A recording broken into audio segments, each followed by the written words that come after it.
some very bad news for the people in the front rows. I heard that some of you paid as much as $800 for your tickets. Sadly, I did this same show a couple weeks ago in Atlanta for $60 a head. Can you imagine? Nigga, you could have flown to Atlanta, got a hotel, had some dinner, and came back, and you still have a little money left over, niggas. Paid way too much just to see me in this gay-ass neighborhood. All right, let me roll up my sleeves and tell these pussy jokes. Will told me to say there hasn't been this many pussy references in this room since Cats was here.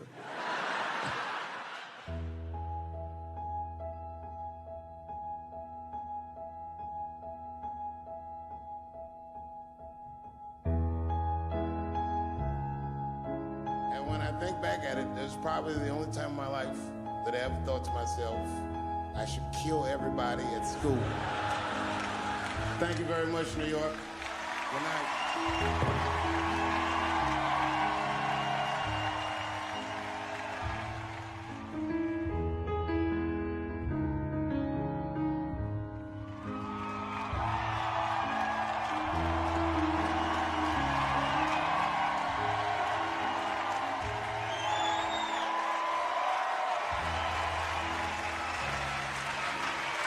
Thank you guys very much. Boy, I gotta tell you, man, I've been doing this set all week, and boy, I've been telling these jokes, and sometimes niggas look like they're in actual pain over the jokes. None of it's that bad to me, but I understand why it could hurt some people's feelings. So tonight,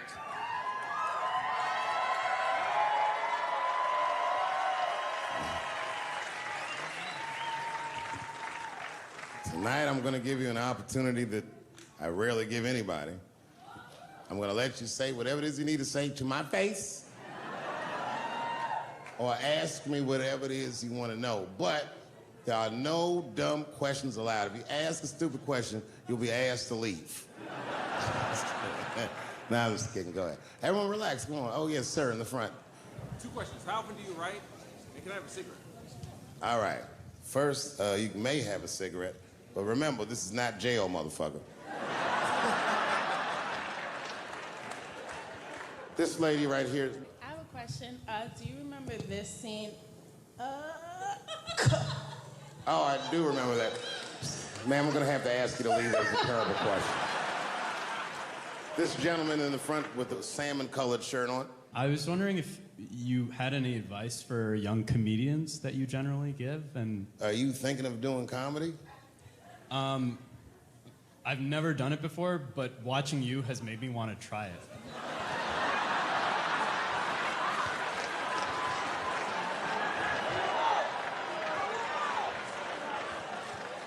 I don't know if that's an insult or not. It's a compliment. It's. I mean, niggas don't say I've never done brain surgery, but it looked a lot easier than I thought. I'm teasing. All right, here'd be my advice. Okay, I don't know how comedians start nowadays, right? But what I would suggest is just start. And once you start, you can't really stop, no matter what happens, no matter how bad it gets, no matter what people say. You know what I mean? Because comedy is weird like that. You know why I hate watching other comedians do comedy? Not because I hate other comedians, but because I love comedy so much. It's like watching somebody else fuck your girl. And I say, fuck her better than that. Yes, you on the aisle up there, the lady with the long... Yes, you, standing up. I see you. My favorite book of all time, The Narrative of the Life of Frederick Douglass.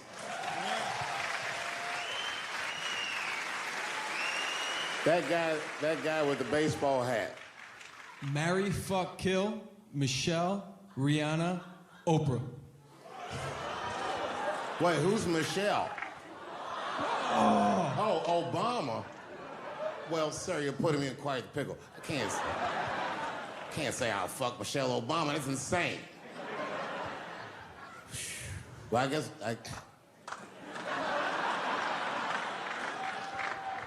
I mean, because I wouldn't kill any of those women. But I'd fuck all three of them.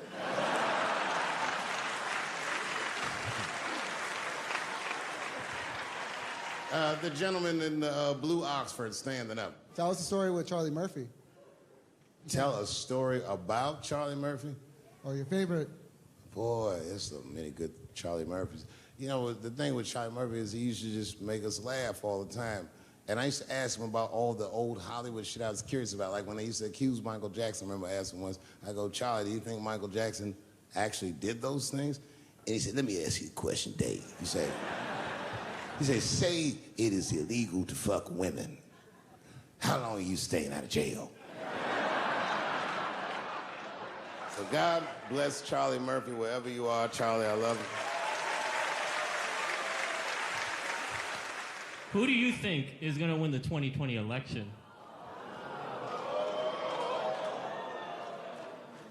All right, I'm going to put a pin in this, but I'll tell you right now, fella, I don't know, but I think Trump has a better shot than a lot of people would like to think. I'm just saying, it all depends on how the left talks. The way we're talking is not going to win the fucking ball game. Donald Trump's over there on the right, grabbing handfuls of pussy. Joe Biden can't even smell hair over here. Fuck this side. All right, man, go ahead. Thank you so much for this show. And How old are you? 25. 25? Yeah. Boy, don't let R. Kelly see you.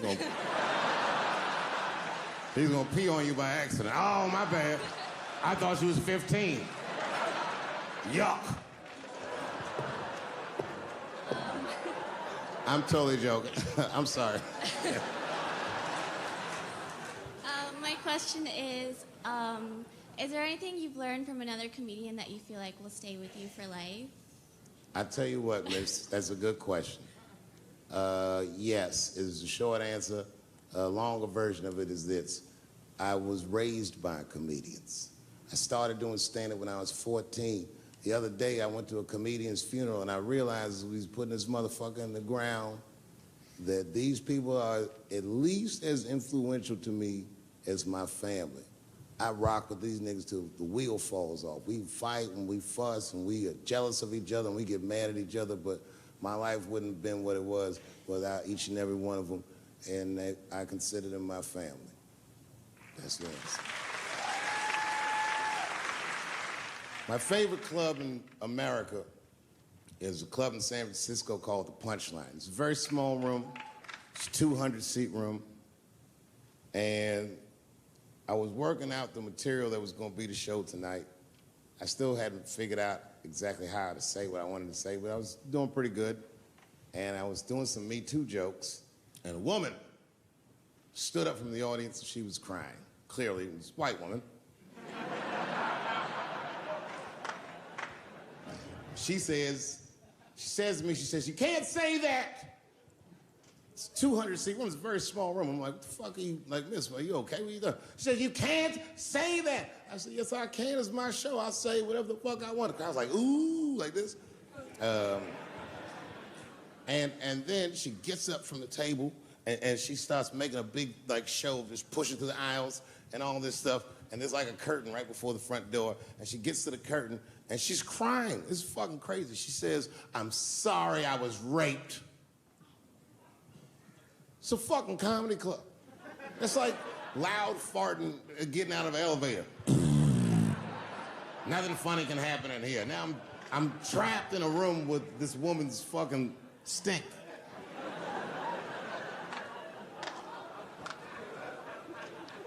And I say, miss, it is not your fault that you were raped, but it's not mine either. Ta-ta, bitch, like this. She storms out. Now the room is very uncomfortable, but I managed to get the crowd back, but I'm like, you know, a little traumatized. Same show, there's a trans woman sitting in the audience. This is a true story. This was like a few weeks ago.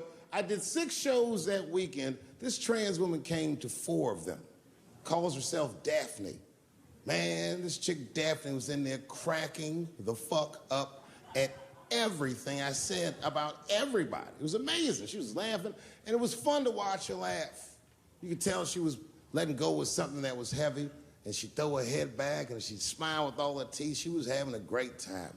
And the more fun she had, I felt bad, because I knew I had some trans jokes to unload. And I thought to myself, maybe I shouldn't say these jokes because I don't want to, like, fuck her evening up. She's having so much fun. But then I thought to myself, well, if I can't say it in front of her, should I say this shit at all? So I let her rip. To my surprise, Daphne laughed harder at the trans jokes than anybody in the room. In fact, everybody in the room would look at her to make sure it was okay. And I got off stage, I was in the dressing room, I was like, man, this is a fucking weird show. I'm sitting in the dressing room by myself just trying to figure out, like, what the fuck just happened out there? Like, why is it that this one woman can't take any of these jokes and Daphne can take all of these jokes? So weird. And then I realized, Daphne used to be a man.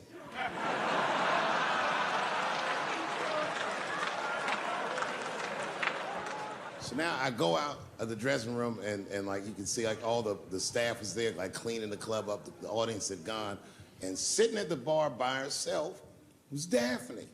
And she's like, hey, Dave, come join me for a drink. And I don't want her to think that I'm transphobic or nothing, so I'm like, fuck, I guess I could have at least a drink. And we get some tequila and we're sitting there. And she was fucking cool. Turns out that Daphne, she wants to be a comedian. She was asking me for advice, and I told her advice and all that shit.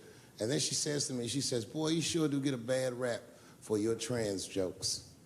I said, Daphne, thank you, but you don't have to say that. I hope I didn't offend you. She goes, no. She said, in fact, I read about you in the New York Times. I said, you did? She said, yeah. She said, I thought it was interesting that they blamed you for R. Kelly. They said you normalized him for telling jokes about him. I go, yeah, they said that. She goes, I wonder why they never said that you normalized transgenders by telling jokes about us. And I'd never thought about that. It never occurred to me. And we started making out. And then, like, I reached up just to see what it felt like. I was like, what? And it felt like pussy, didn't it? It was just like, go ahead, ask me a question. What the fuck you gonna do if Trump get reelected? What am I gonna do if Trump gets reelected? Probably get a significant tax break.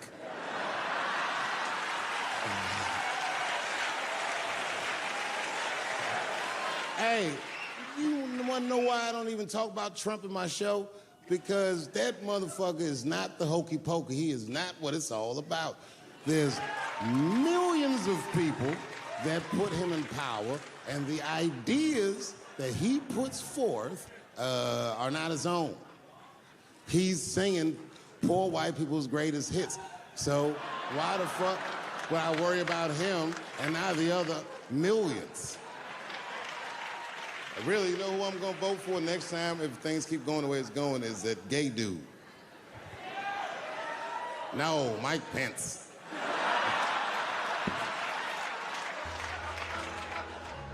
Now, this is the same club, the Punchline. This is 15 years ago, and I had just gotten back from my infamous South Africa trip. And I came to the Punchline just to cheer myself up. It's a safe place where I could tell some jokes. And I find out that this comedian I know, Chris Tucker, who's in all those Rush Hour movies, I find out that Chris is in San Francisco too at some charity event. So I call him, I'm like, yo, I just saw you at some charity event. I said, I'm doing a show at the Punchline. Why don't you come by the club after your event? And he's like, cool, Dave. I thought you was dead, nigga. I'll come by. He says, is it okay if I bring some friends? Because, you know, I'm with a lot of people. I go, man, you Chris Tucker. You can bring whoever the fuck you want. And then I show up to the club late that night. I walk into the dressing room, and sitting in the dressing room is Gavin Newsom, who at the time was the mayor of San Francisco, but now he's the governor of California. And sitting next to him was Kamala Harris, who at the time was the DA of San Francisco, Now she's the senator from California that's front running on the Democratic ticket. And sitting next to her was Al Gore. It's fucking weird. And sitting next to Al Gore was the guys from Google, Sergey, and I don't know how to say these. All right. And it was Chris Tucker and Ben Jealous, who at the time was the president of the NAACP, who was all just at this big charity dinner, and Paul Mooney was drinking scotch. And we all was just in there. And, you know, first I was a little uncomfortable when we started talking, and we all got along really well. At some point, Kamala Harris she says to me, she goes, you know, a friend of mine is announcing his candidacy for president tomorrow. I went to college with him. I'm like, what? I go, Barack Obama?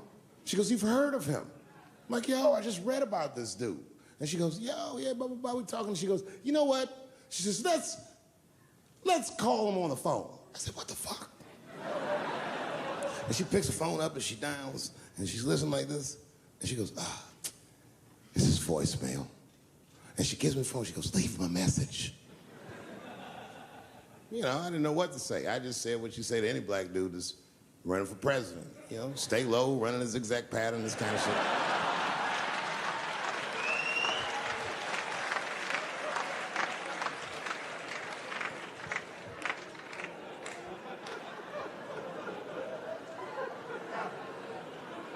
And then the last thing I say is, you know what? I said, sir, I really do believe you can do this. Like, man, I'm wishing you luck. Now, next day I wake up and go for coffee at a place called the Embarcadero. It's like an eatery by the sea in San Francisco.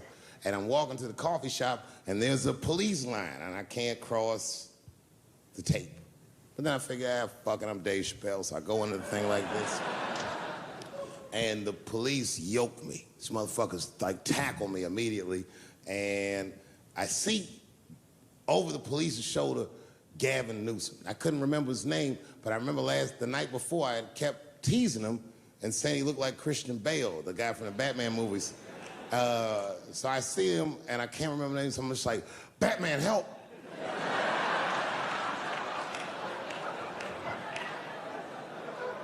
And he stops, he's like, Dave? And then the police see that the mayor knows me, so they all like, oh, sorry about that. And he's like, hey, back up, everybody. And he just picks me up. He's like, I'm really sorry about that. I'm like, I'm fine, don't worry about it. And he's like, listen, I'm here with Prince. Would you like to meet him? I'm like, I know Prince. That's my nigga.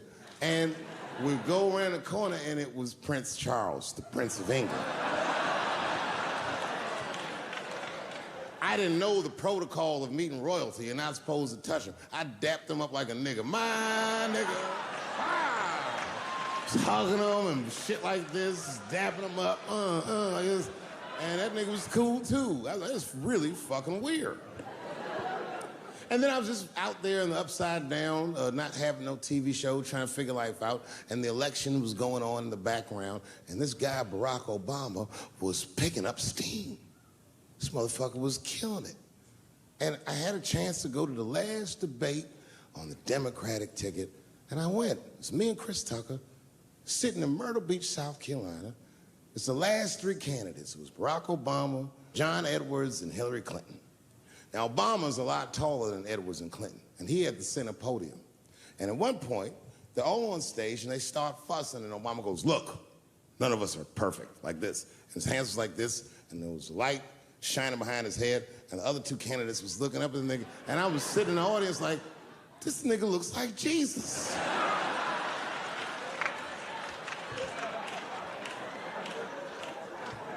And I realized in that moment that I was looking at the next president of the United States. I was certain of it. I couldn't explain it, but I knew what I was seeing. And I got really excited. And I'm not that kind of guy. I said, I gotta meet this motherfucker. So I stayed. They were all on stage doing interviews, and I just waited. I was waiting and waiting, and then John Edwards was done with his interviews first, because everybody knew he wasn't gonna win. And I see John Edwards, and I said, hey, Senator Edwards, I just want to say hi. And that motherfucker looked at me like, I'm like, fuck you, nigga, you gonna lose anyway. And then he left, and then Hillary Clinton just walked by me in one of them Steve Harvey suits.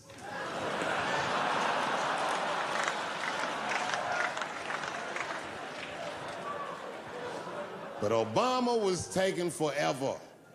Everybody wanted to talk to him. When I knew the media saw exactly what I saw, there was no question about it. That was the guy. I waited and I waited, and finally, must have been over an hour and a half, he finishes his last interview. He's like, well, thank you very much. Good talking to you. And he turns around, and we make eye contact. He sees me, and when he sees me, he looks over, he goes, Dave Chappelle. And Obama did me the same way I did Prince Charles. He dapped me up, and he like bro hugged me, and he pulled me in, and I'll never forget this. He said in my ear, I got your message. Thank you very much, New York.